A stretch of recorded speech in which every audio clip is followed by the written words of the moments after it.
all of you doing? Today let's talk about metabolism. Now we all know the higher one's metabolic rate, the more calories we burn. On the other hand, if we have a slow metabolism, we'll tend to gain more fat from if the intake of food is less. Now, what affects metabolism? There are various factors. It is genetics, age, our weight, diet, our exercise routine, and of course our lifestyle. Now, if we have a high metabolism, it can help with our weight control, and it can also give us more energy. A high metabolism always gives us more energy.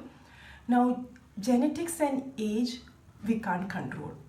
So we all know, as we age, we lose around 5 to 6 pounds of muscles every decade starting from our late 20s. So that is the right time, or in our mid 20s, we have to be more conscious. We can bring about changes in our diet, our exercise routine, and in our lifestyle as a whole. Now, if we tend to sit simply, we won't even know how many calories we are burning. We just become sedentary. Due to the sedentary lifestyle, we don't move around much, and we tend to gain weight more fast, and we don't know what all we are eating to. It's mindless eating. So it's always best to pump it up. Let's move around more, and let's include strength training in our exercise routine. All these helps us to speed up our metabolism. Now, I'll just give you 8 clear-cut factors which can speed up our metabolism. One, first and foremost, of course, is strength training. Now, strength training just 2 to 3 times a week is needed. It burns more fat than our normal cardio exercise routine. Now, strength training can be done at the gym, or even it can be done at our home too, with our dumbbell, with our kettlebell, barbell, whatnot. Of course, there are body weight exercises too, like push-ups and pull-ups. Now, it's always better to speed up our metabolism. We can include HIIT. HIIT, as I've mentioned, it's high intensity interval training. Now, when we do HIIT, these quick and intense bursts of exercise movements, it makes us to consume more oxygen. So it makes our mitochondria to work harder and to burn more energy. Now, a study has shown that just 30 minutes of HIIT burns 300 calories. In the same way, when we do a slow jogging of 1 hour, 60 minutes, then also we burn the same amount of energy, 300 calories. Now, third, it's very important, ladies, don't starve yourselves. Don't underfeed your body in any way. Now, as you go on underfeeding your body, your metabolism slowly decreases, and it adjusts to the new lower calorie intake. At the end of the day, what happens? Metabolism becomes very slow. So please avoid extreme diets. Now, the best way to burn fat is to power up with protein. Now, TEP. What's TEP? TEP is thermic effect of food.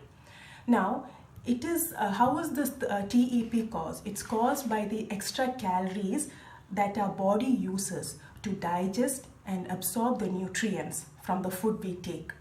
Now, by consuming proteins, increasing the level of proteins, we can burn up to 100 to 200 calories per day. And having proteins like lean meat, legumes, fish like salmon, and of course yogurt are great examples of high protein rich diet. Now, having such type of food, it makes you feel fuller, it avoids your cravings, and of course it boosts up your metabolism too. Now, another factor is to move more. Most of us are working from home at this stage, and all of us must be sitting in front of the computer, and we will be just sitting in front of the computer for hours at a stretch, and we even forget or we lose track of time completely. Now this sitting, it's dubbed as the new smoking, like the sedentary sitting for long hours. So what happens? We tend to gain more weight, of course, and our metabolism also decreases to a large extent.